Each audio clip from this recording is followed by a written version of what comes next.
Well, good evening, everyone, and welcome to Harmonic Justice, an evening of classical music and conversation in support of racial justice. I'm Cherise Fanno Burdeen, one of 3 executive partners at the Pretrial Justice Institute, and we are thrilled to welcome you here tonight. I am also a new board member of the National Philharmonic and excited to be here in that capacity as well. Tonight's event, which we are so excited about, was made possible with funding from the Art for Justice Fund. And we deeply appreciate that investment in this conversation. Wendy of our team is going to pop a link in the chat to the Art to Justice Fund. That's also an example of Wendy's role here tonight. She will be providing links to things that come up tonight so that you will have an opportunity to visit those either during the event or after. We are also excited to share with you that after tonight's event, starting at a little bit after 8 o'clock, we will be adjourning to a green room where we will have the opportunity to take a breath after this event. It'll be set up like a meeting instead of a webinar. So right now, today, you'll just see the panelists, but in the green room afterwards, where we'll give you an opportunity to step into your kitchen and grab your favorite beverage and come join us for a conversation. A couple of the artists will be able to stay with us. And of course, folks from PJI and NatPhil will be there as well. And we look forward to seeing folks in the green room. So this is a webinar format. If you've been on 1,000 Zooms over the last year, you will notice there is a chat function here at the bottom of your screen, and we really encourage you to put any reflections, remarks, comments, say hello, tell people where you're tuning in from in the chat box. You can select to and everyone. Just remember that it is going to everyone so that you can do panelists and attendees, and then that'll say hello to everyone in the chat. Feel free to use the crying emoji if you get moved by something that happens tonight. We're really just, there's also an applaud, a little hand clapping. You guys know all these things. So please interact with us in the chat function. We're excited about that. You don't need me to name that this year has been full of heartbreaking events. We are struggling with so much, and there is also so much to be grateful for. Both of these things can be true at the same time. All of us, but especially white people, have the obligation to understand the past, present, and future dictated by the dominance of white culture in this country. The murder of George Floyd and the ravaging of COVID-19 through communities of color are the direct result of our collective failure to come to grips with the founding of our country, its legacy of slavery, black clothes, lynching, Jim Crow laws, redlining, and the wars on drugs and poverty, which are actually wars on the people in the grips of those things. Black and Latinx folks make up a combined 32% of the US population, and yet Black and Latinx folks make up only about a combined 4.5% of orchestras. Only 4.3% of conductors are Black, and composers remain predominantly white. And Black and Latinx folks combined make up 56% of the incarcerated population, which is twice their share. So tonight, we are starting with a piece composed and performed by one of our panelists, Alysia Lee. She is joined in the piece by a virtual choir led by Eugene Rogers, Associate Professor and Director of Choral Activities at the University of Michigan's School of Music, Theater, and Dance. Let's watch.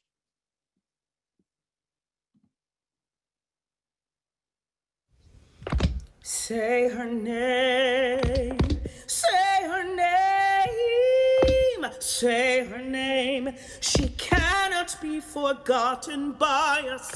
Say her name, say her name, say her name, say her name, say her name, say her name, say her name, her name.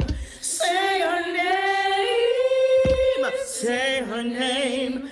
Say her name. Put her name in the air.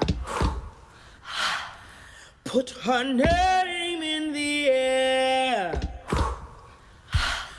Put her name in the air. Put her name in the air. Say her name.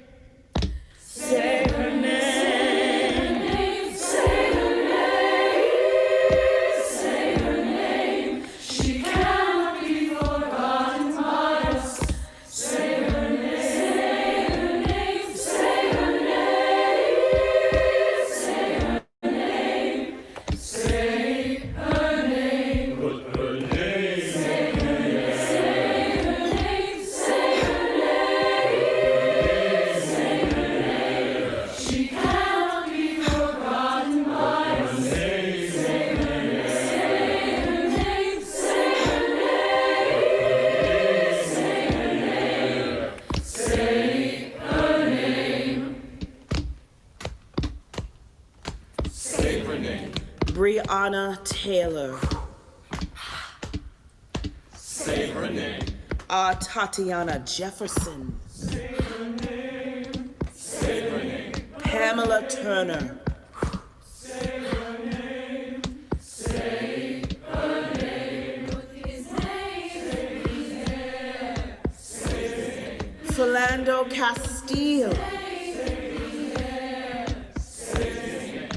Eric Garner. Michael Brown. Say his name. Say their name. Say their name. Say their name. Say their names. They cannot be forgotten by us. Say their name. Say their name. Say their names. Say their names. Say her name. Say her name. Say her name. Say her name. She cannot be forgotten by us. Say her name. Say her name. Say her name.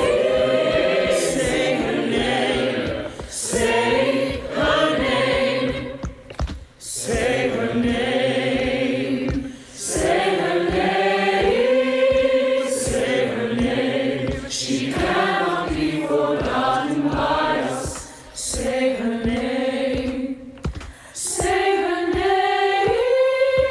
Say her name. Say her name.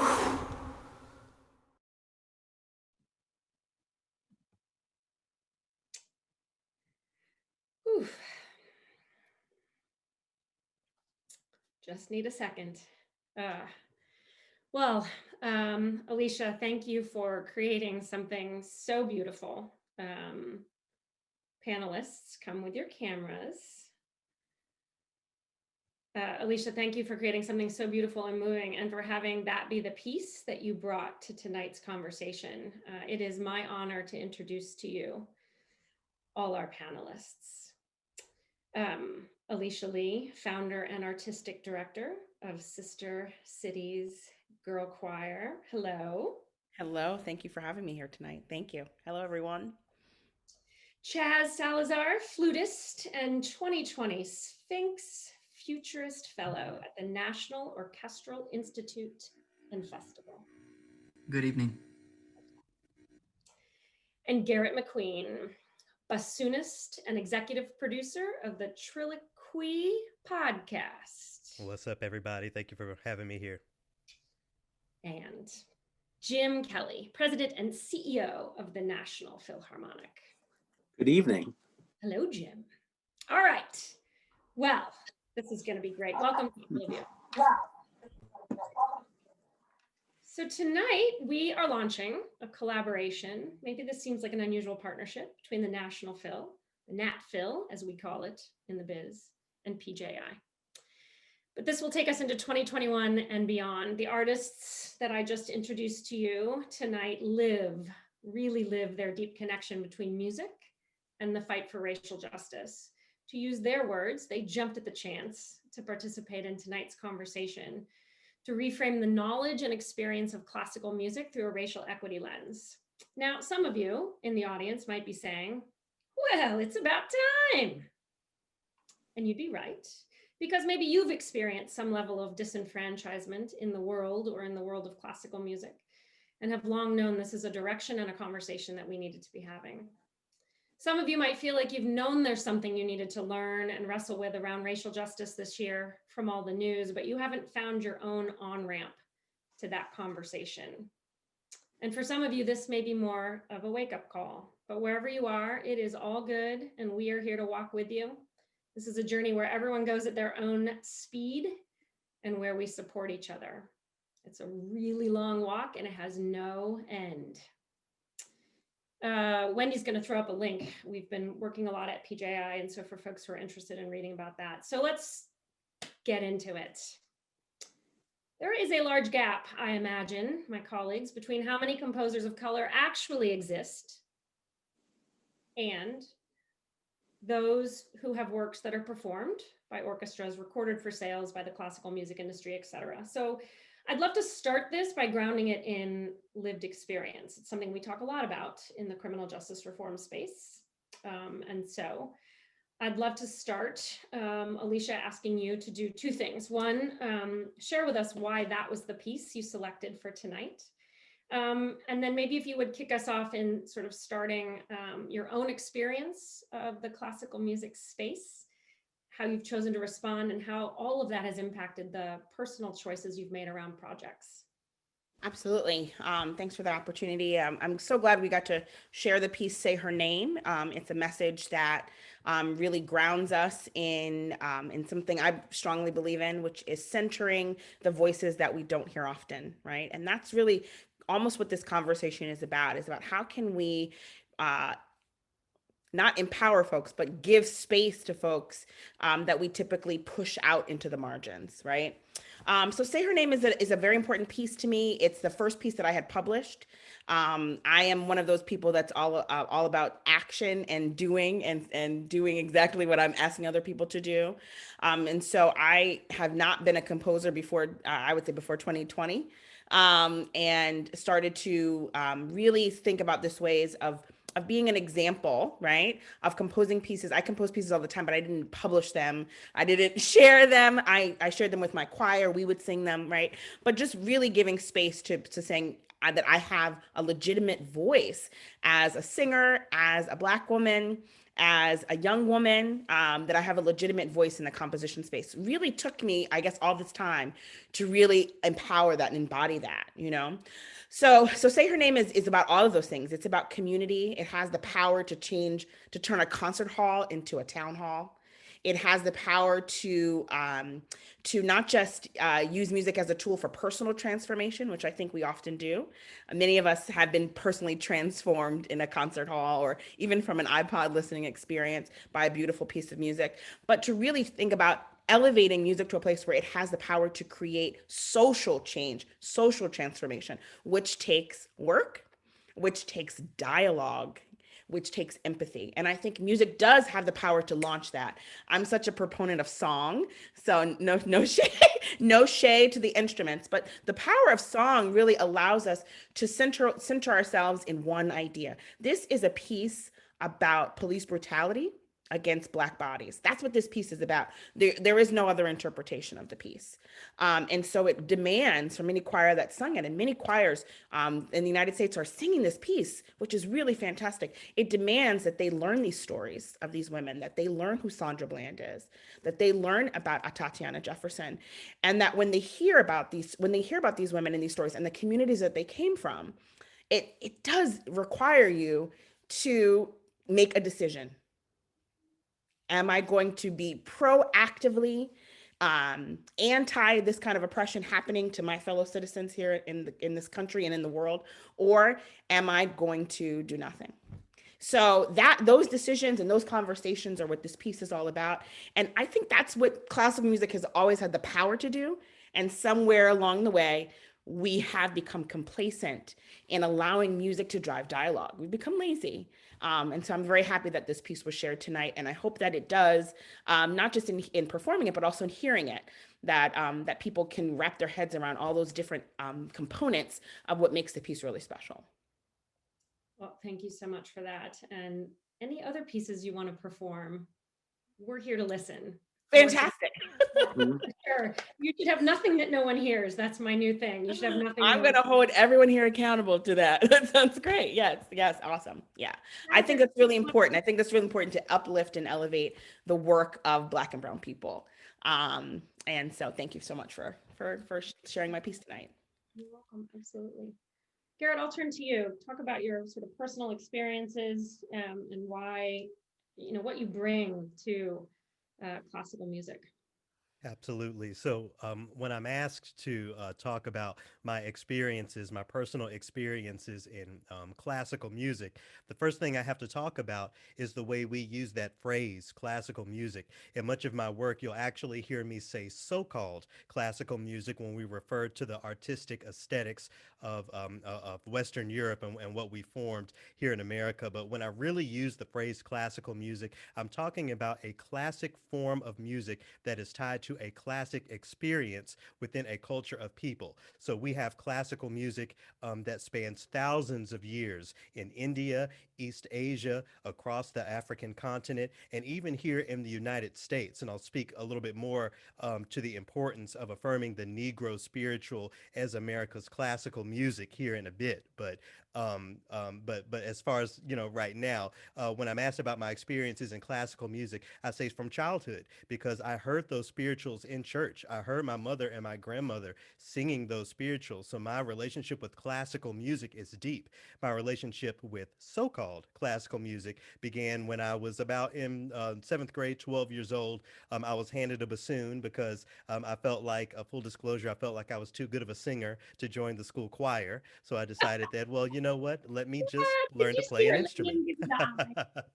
So, I was handed a bassoon, had no idea what it was, went home and, that was my introduction to Imani Winds. Shout out to Monica Ellis, Shout out to them. Yeah. one of the first people I saw playing a bassoon, when I looked it up. So, fast forward, I go through school, I go through most of my undergraduate degree, and and I majored in music education, by the way. And when it comes time to really do practicum and engage some students in real time, I realized, especially when it comes to the middle school age students, that I was not given the tools to engage kids that came from communities like from where I came from. I just was not given those tools. It didn't work for me. So at the last minute, I switched to what I felt, and at that time was impossible, into the world of performance. So I went and got a master's degree in music performance and went on to play with a number of orchestras, the Detroit Symphony Orchestra, the St. Paul Chamber Orchestra, Louisville Orchestra. I spent 5 years as a member of the Knoxville Symphony Orchestra, among many other ensembles. And what I was finding was that the deeper I was entrenched in that performance world, the fewer people that looked like me I saw. I was quite often the only Black person on stage, most times the only Black person in the building. So, what I felt like I needed to do at that point, considering everything that I put into this profession, all of the practice, all of the blood, sweat, and tears. We can talk about auditioning behind the curtain and going through all that, So after putting all of that work in, I decided that I needed it to be as visible as possible. So I took every audition, I subbed everywhere, and I was on, there was a point where I was on stage 8 days a week, I used to tell people, just to make sure that young Black kids or even young Black professionals or pre-professionals saw someone that looked like them up on stage, so that they knew that this was something that A, we do, and B, something that you can do as well. So around the third season of my time at the Knoxville Symphony Orchestra, the opportunity came for me to get on radio. There was a local opening for a classical host down in Knoxville, Tennessee, and understanding, my goal of being as visible as possible, I knew that that was my opportunity to share not only my skills and my practice, but my voice and my perspective in real time. So I went out for that job. I got it.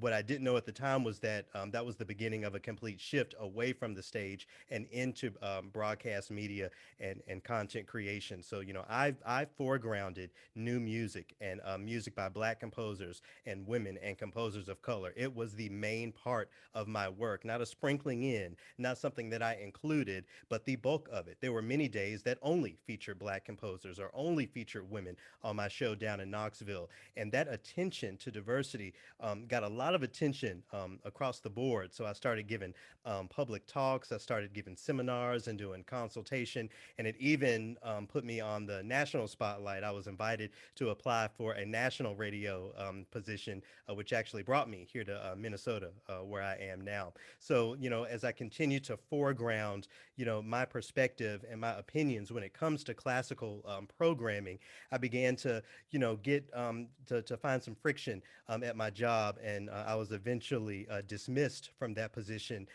for the way that I programmed, for the way that I equitably programmed under the under the allegation that I was going against protocol. So since being dismissed from that job about 2.5, 3 months ago, what was always my sort of side hustle, which was the consultation and the public speaking and the content creation, has become my main gig. And I have to say, being free, being off the plantation has been something that I've enjoyed so much. And as I continue to move forward, my goal is to really, as Alysia said, give space to people who have been pushed into the margins by classical music. So in addition, again, to, creating programs independently for radio stations and compiling playlists and giving interviews, my main bread and butter is my podcast and my LLC, TRILLOQUY, co-hosted by Scott Blankenship. Shout out to him. In that show, what I do is I bring conversations and I bring individuals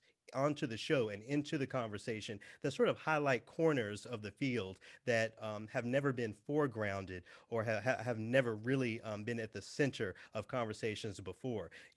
Last week on my show, I was honored to feature this year's Pulitzer Prize winner, Anthony Davis, and we talked a little bit about his music at the intersection of police brutality and classical music. So, my response to classical music, so-called classical music, has always been visibility. It's been that since I have been a performer.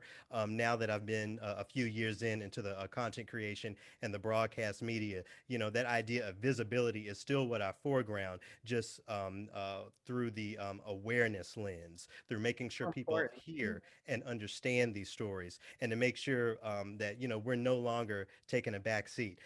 It was not an easy decision for me to decide to put down the bassoon professionally to do this sort of work. But I think, anyone who has gone through that audition process and has worked to be a professional performing instrumentalist, anyone who has gone through that, and many people who have not, understand how big of a deal that is, and I really want to make sure that I make that point. It was not at all an easy decision for me to put down what I thought I was going to do for the rest of my life, but I saw a need. I saw stories that weren't being told, and I saw manifestations of racism that I felt like I can shine a light on in an effort to inspire in the minds of people in positions of power to make those changes. So it's really my honor to be here and to share my perspective. If I can leave folks with anything in this part of the presentation, it's to not be afraid to really shift what you're doing to meet a need. Playing the bassoon is something that I fell in love with. It didn't directly impact the changes I wanted to make, so I shifted my career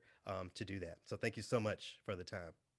Garrett, between you and Alysia so far already, and I know when we get to Chaz and Jim, I mean, we could do hours just with you guys one-on-one. So for everyone in the audience who's already frustrated that we are not going like long and deep into everything, trust me, we all feel it. We all would rather, and we have a whole year's worth of programming. So if we can get these folks back, depends on how much y'all clap in the chat. I've not seen a lot of clapping going on in the chat. I see a lot of comments, but not a lot of clapping. So if you want to clap, maybe we can get these guys to participate over the next year.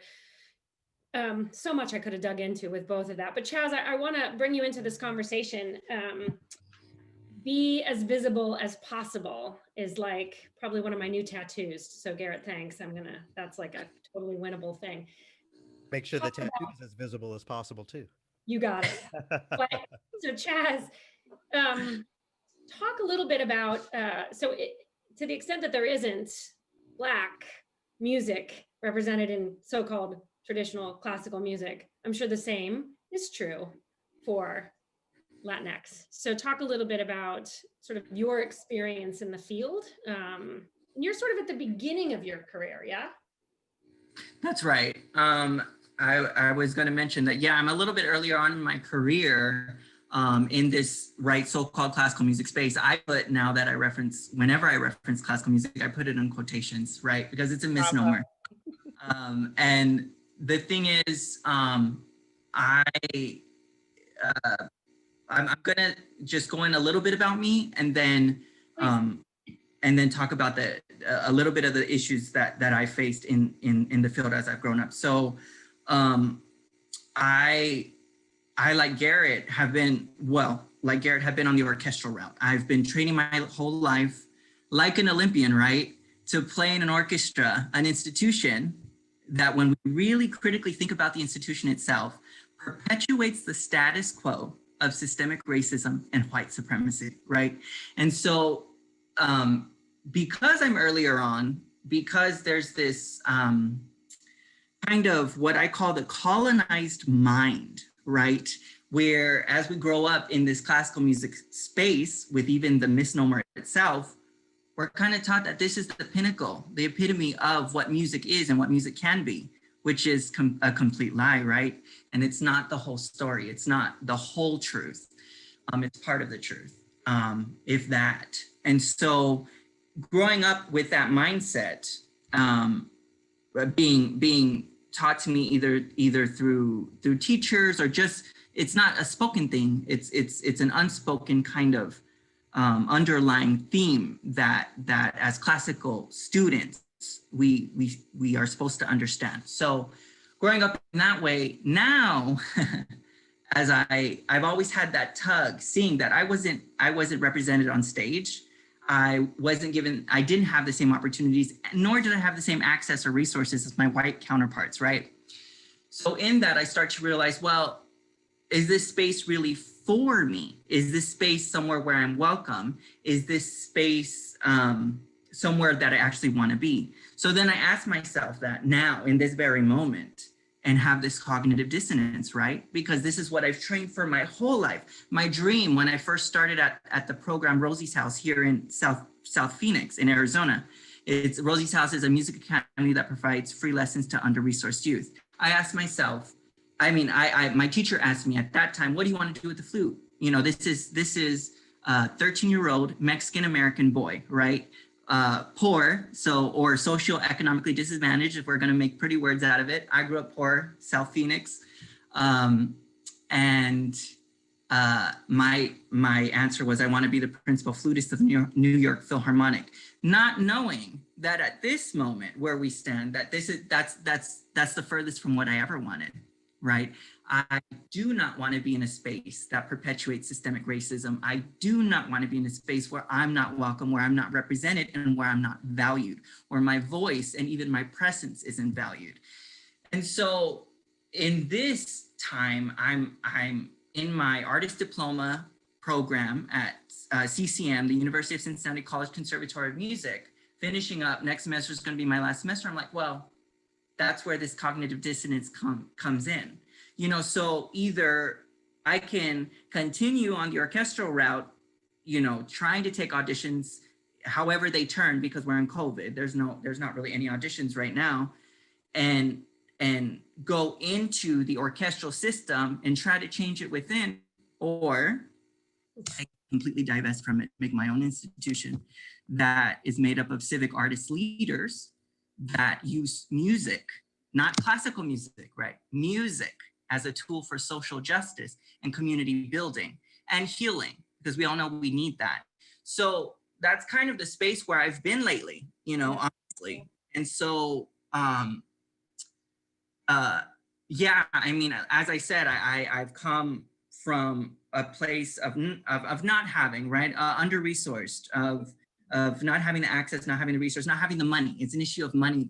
That's always been what it is for me. And we know that to study this so-called classical music, to be a so-called classical musician, it's very expensive. It's a lot of money, right? So the second part of the question was that how has that affect my projects, right? How has that you choose to do? Yeah. Right. And so one of the things is figuring out how I can create a space where BIPOC, us BIPOC are welcomed, where we are, where our voices are heard, where our voices are uplifted and celebrated. That's one thing. And that's in the works, and that's going to be a lifelong project, right? And in every action that I do. But in my master's, I served as a teaching artist for Harmony Project Phoenix. That was my response from having taken free private lessons at Rosie's house when I was in my adolescent and in my teens, to provide the students in my neighborhood, because Harmony Project Phoenix, actually all the students lived in my exact same neighborhood, to the same schools that I went to in the same school district, and had actually some of the same teachers that I had in their regular classrooms, their homeroom classrooms. Was to provide them not only a role model as a person of color, as a Mexican American, in the space, and that it is possible, but also to provide them this music instruction that they wouldn't have otherwise had. You know, these schools didn't have that instruction at that time. So that was one of the things that I did. And then I went on, right, I finished that position because I had to go on to Cincinnati because I was pursuing my orchestral pursuit, right? And at the beginning of the pandemic, it was around March, I applied for the National Orchestral Institute Sphinx Orchestral Future Fellowship, which I wasn't originally going to do. But I did apply. I had a friend that really pushed me for it, and I got the fellowship. And so now I'm building a youth mentorship program through National Orchestral Institute's platform, so that we can build a cyclical program that is more for BIPOC musicians to then be in the program. But in the college level program, right, there's a lot of steps there in between before even getting into a college level summer music festival. So the whole premise of the work is providing access and the resources to BIPOC students that wouldn't have that, so that they can have an entry point, exposure point to music. And again, there's cognitive dissonance there, because I'm like, am I going to teach the students to play an orchestra in a space where they're not feeling welcome? Or am I going to create my own institution, again, that puts the community at the core, made up of civic artist leaders, not playing music for mere entertainment, but music for a function, again, for social justice. I choose choice 2 for you. Yeah. I think so too. If we're voting, you know, I think you know, I'm just sort of pulling nuggets from what you guys are saying. So in addition to being as visible as possible, right, and sort of speaking into a space where you are elevating your voices, and then also providing access that either you didn't get or you got and you want to expand. And, you know, I think for some of our folks on the criminal justice reform side, there's a lot of that too, right? There's the cognitive dissonance being experienced by Black prosecutors, Black public defenders who are in spaces looking around saying, the only other people who look like me here are on the defendant side of the table. And so struggling with, how do you make change in a space that doesn't actually want you to make too much change? They would really just prefer you come in, you show up, you be the diversity, but you just keep going with the status quo the way that it is. So I want to, before we even go further into any other pieces, I do want to pull in the piece that you brought tonight, Garrett. So we're gonna turn off our cameras. We're gonna move into a piece that Garrett brought us, and I hope all of you enjoy it.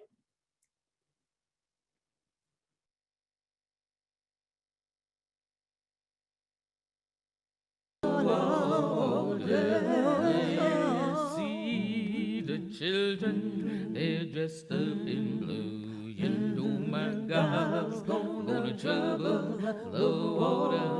I see it looks like my people, they're coming on through. Well, my God's gonna trouble the water. Well, everybody is waiting, wait in the water.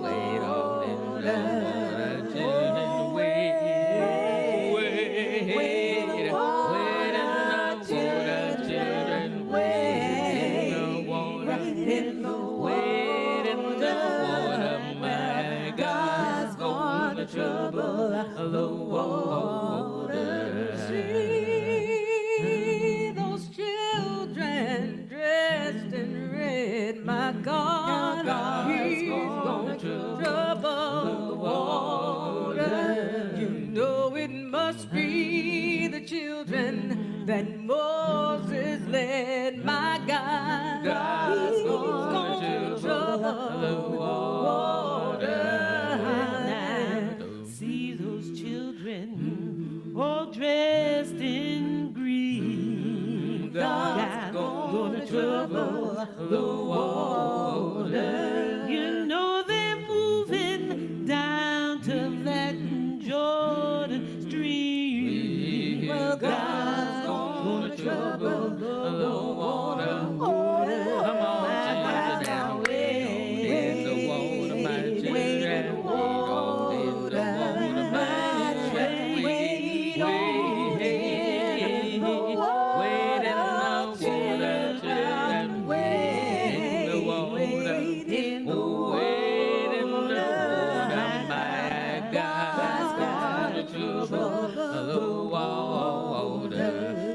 No, some say Peter and some say Paul. My My God, God, my God. Well, you know there ain't but one God made us all. God's gonna trouble the water. Everybody gonna just wait on wade in the water, wait in children. the water. Wade in the water, children. Wade in the water, in the water, children. Wade in the water, my children. Wade in the water. You know my God's gonna trouble the water. Wade, my God's gonna trouble the water. I know my God's gonna trouble the water. My God's gonna trouble. Well, my God's gonna trouble the water. God is gonna trouble the water.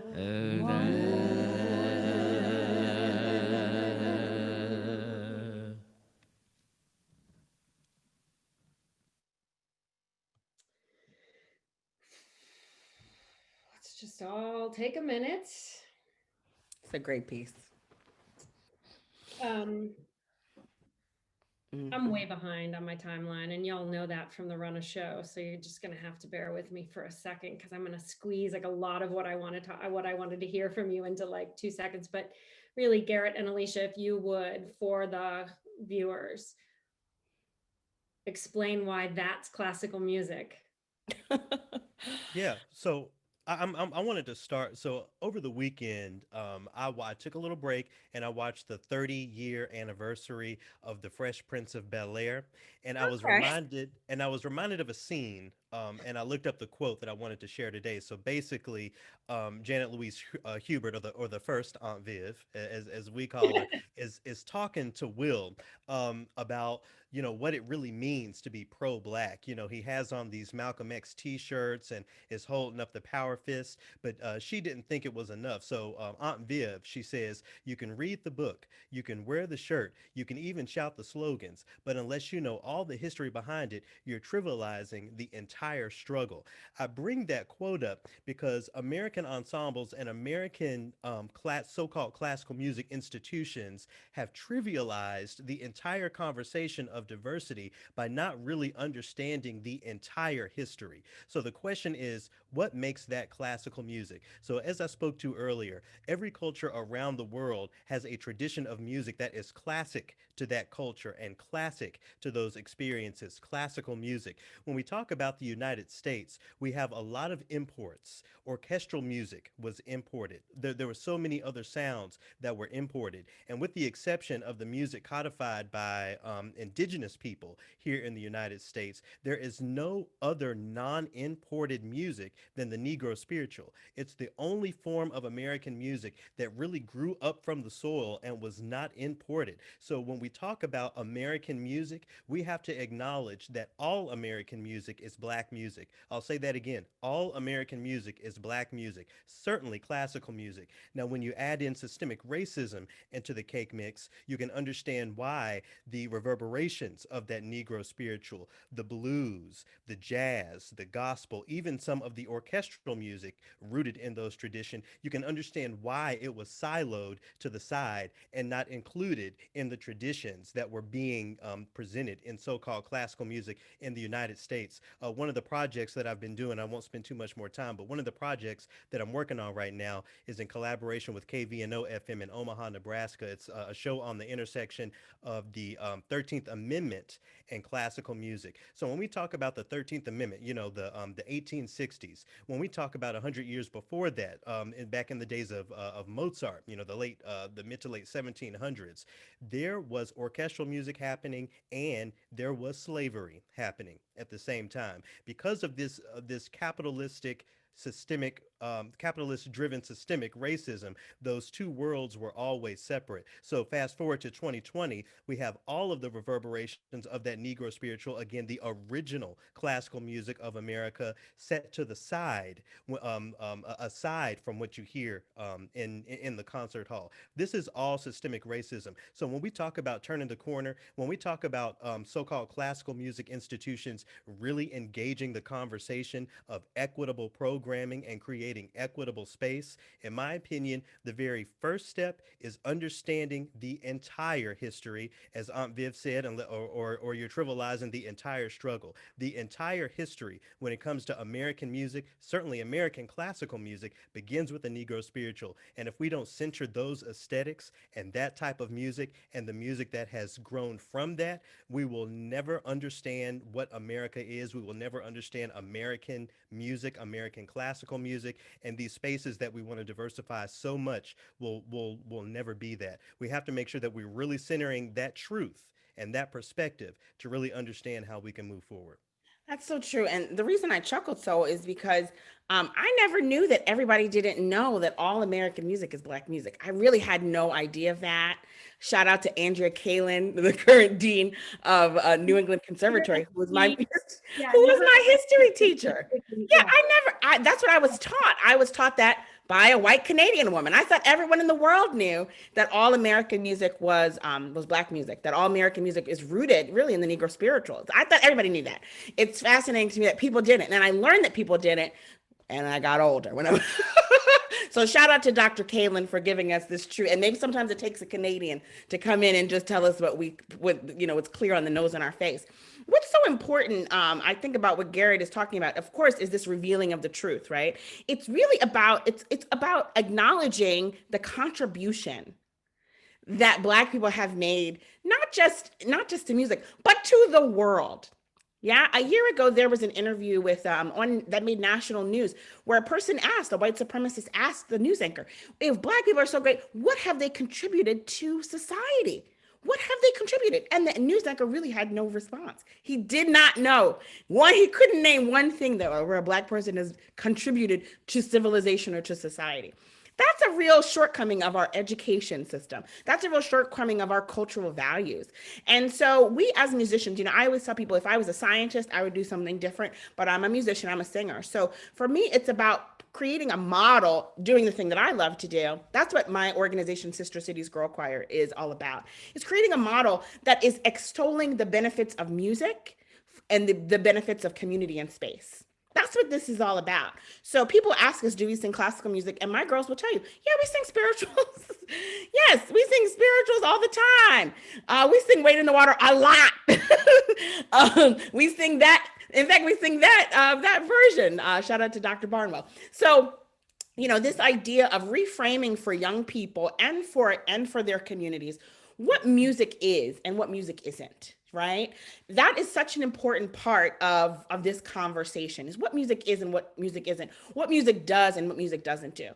When we see the fruits of the ways, the fruits of racism. You mentioned, the small percentage on the concert stage. Like, none of that is a shock to any of us. I mean, I've been Black my whole life, not just part of it. So it's not shocking to me that, in an American institution, racism is embedded thoroughly, right? What is shocking to me is that in all of the art forms, classical music. Now, I'm not saying that theater and dance have rid themselves of racism. But what I am saying is in all of the other art forms, dance, visual art, what we are seeing is a change and a shift towards voice and agency that we do not see in classical music. Classical music continues to sit at the bottom of the barrel. And by the bottom of the barrel, I just mean the most uninteresting form of music making. That is for the most elite person. It's a very strange dichotomy there, right?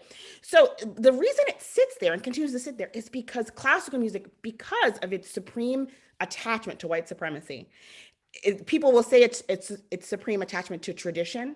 Don't let them say that. It's their extreme attachment to white supremacy. They will not allow voice and agency. You cannot go into I work at the State Department of Education. So shout out to all my State Department of Education people.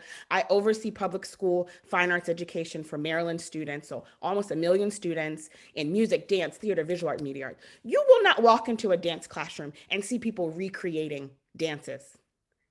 You will not walk into a visual art classroom and see people recreating Van Gogh paintings. You will walk into a theater classroom. Sure, the kids might do a play, a Shakespearean play or something, but they also are devising work. They're learning how to share their ideas through the art form. Classical music, we take who we think are the cream of the crop and those people's ideas.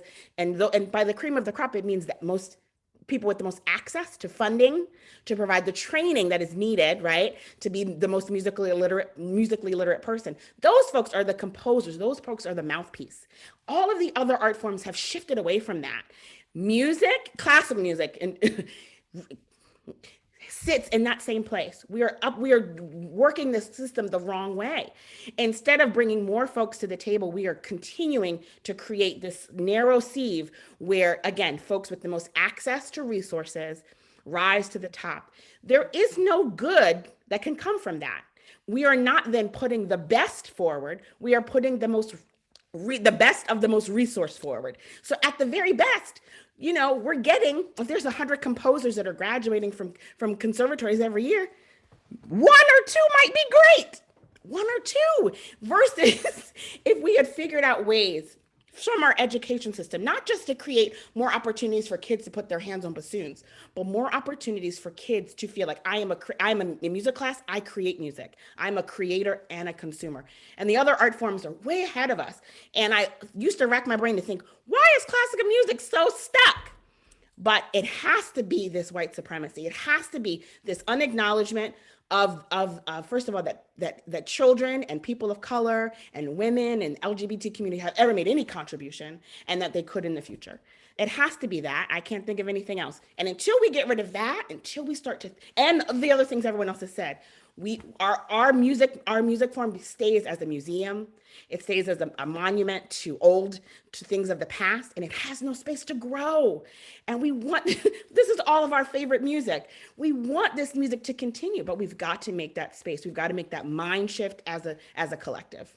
I'm going to very quickly address something that I'm seeing in the chat, and I want to reiterate it just to make sure that it's on the record here. So with as I said before, with the exception of the music codified by indigenous populations. All American music is Black music, and I think there's a teaching moment in this. So often, when Black people, certainly Black folks who work in so-called classical music in any capacity, come with some sort of issue or some sort of statement that seems a little radical or a little outside of the framing of what we've been taught, there's instant doubt and there's instant questioning of what we said. So once again, I want to make sure that we reiterate, with the exception of the music codified by indigenous Americans, I all think that was American very music clear. is Black music. That was very clear, but Yeah, I think it was very clear. but I want to underscore that, because in these conversations, it's so quick. We're so quick to get off the track and accuse Black and brown people of miscontextualizing things or forgetting about certain things. So I wanted to actually make, and I'm not going to name the people here in the chat who weren't actually listening to me, but I want to just name that as a learning opportunity here. Really sit back and listen to what Black and brown folks are saying in classical music, because more often than not, you can learn something and you might have actually even misunderstood something. So for the fifth time, with the exception of the music codified by indigenous people here in North America, all American music is Black music. Yes, absolutely. I mean, country music is Black music, pop music is Black music, blues is Black music, pop is Black music, from Adele to Beyonce to the Rolling Stones. This music that comes, that has centrally based from America. I know the Rolling Stones are from other places, but you get what I'm saying. That rock and roll is from us, okay? So all of that music is Black music. We have to acknowledge that. Again, I thought everyone was learning this in their music classes. So shout out to University of North Carolina for making sure that we're all aware. And we have to make sure that, like Chaz's students that he's working with, that they know that they are not just recreators. How boring is that? Yeah. So let me, That they are makers. let me bring Jim in.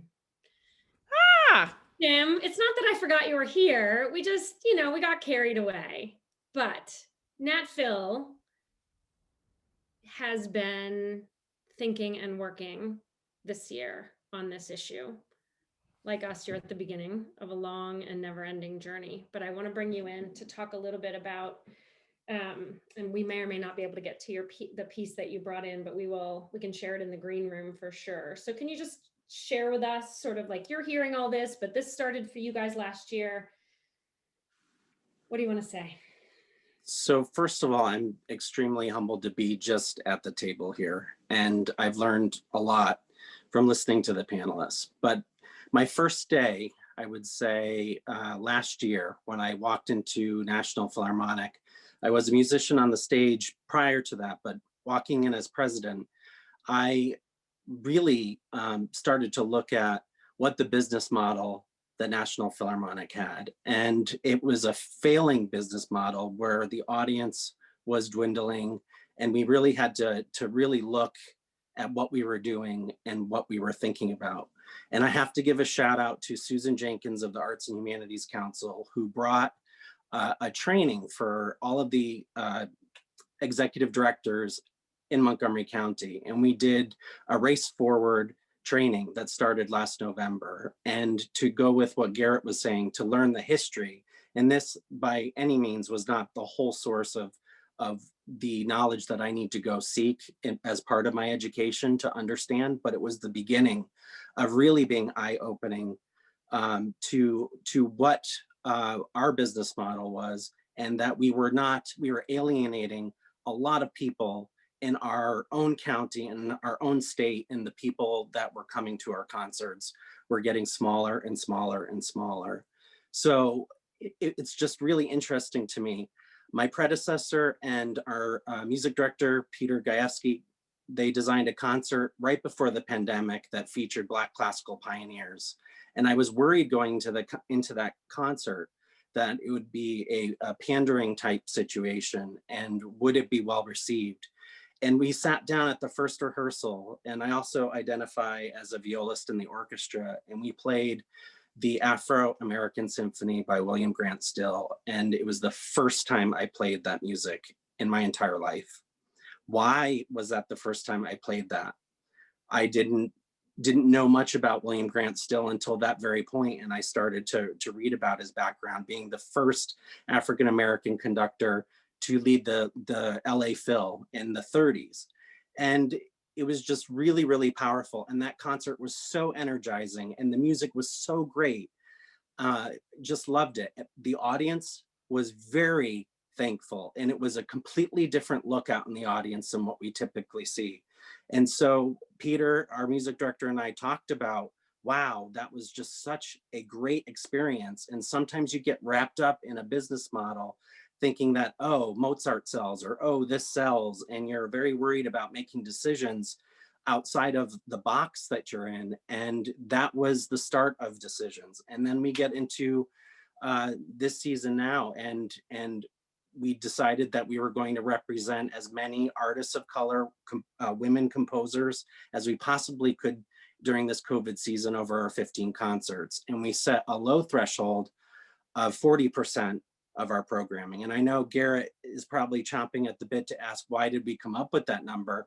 But that number was just a benchmark for us to hit to make sure that we were doing at a minimum 40% of composers and artists of color represented in our concerts. And we are making baby steps to move in that direction, and we're learning new music and going outside of our comfort zone. And really this journey for me has been so emotional, because it never occurred to me how my friends felt walking into rehearsals, being the only Black person there, or the person of color. And that was really eye-opening to me. And, it still affects me, even in this moment, that I'm part of an organization that was contributing to keeping white supremacy going, if I may be bold and say that. So I give a shout out to Peter Gajewski for having vision to say it's a no-brainer, let's do this.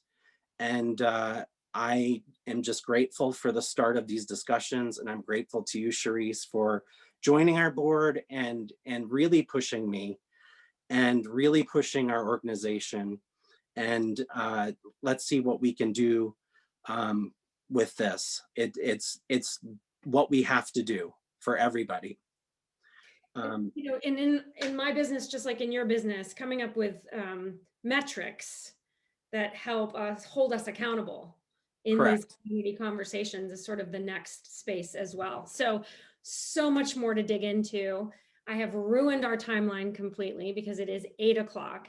Garrett has to go off into the world of podcasting, and I know that. So Garrett, I'm going to say you are welcome to drop off right this second. I'm going to take 2 more minutes of everybody else's time in this space. Thank you so much for being here, Garrett, and I hope that Garrett. you'll come back and allow us to continue to share who you are with all our communities. Thank you. Before I leave, I just want to take a couple seconds to give shout outs to some of the folks, members of the TRILLOQUY family who I've seen in the chat. Christine Gangelhoff, who's doing some incredible work down in the Bahamas with these same conversations. I've seen Andrea, AKA the Phoenix, one of the leaders of the Philharmonic Orchestra, in the chat. Huge shout out to her. And for folks, more information about me and my work, GarrettMcQueen.com, TRILLOQUY.org. I'm going to leave on a very trill note. Jim, you said maybe I'm chomping at the bit to wonder why it's that number is 40%. Well, I actually do know. I would imagine that your institution and institutions like yours are worried about the mostly white big donors when you talk about the percentage of diverse programming. Why not 100%? Why not all diverse music? Because large orchestral institutions are still beholden to that white dollar. And I'll speak more on that on the podcast that I'm about to record. So I'll see y'all Wednesday. And thank you so much for having me. Excellent. Bye, Garrett. So I want to close out. I mean, literally, we could go in a million directions, and I do apologize for having this time fly so quickly. I want to end tonight with the piece that Chaz brought to us. So Chaz, will you introduce this piece that will take us out? I will remind people that we are headed to the green room after this. Jess is already going, so you'll find the link in the chat in a moment. And as we get through this piece, then you can, after you listen to the entirety of the piece, we can move over into the green room and have a conversation. Chaz, will you please introduce this piece that we're closing with? Absolutely. This piece is Fan Mi Imain by Valerie Coleman. Fan Mi Imain means human family in Haitian Creole, and it's based on Maya Angelou's poem by the same name. The refrain from the poem is, "We are more alike, my friends, than we are unalike." And I chose this piece. One of the reasons why I chose this piece is because it reminds us and celebrates the truth. Awesome. Thank you, Alysia. Thank you, Jim. Thank you, everyone. Let's enjoy this piece, and we'll see you in the green room, and we'll see you next time on the NatPhil PJI webcast series. Bye, everybody.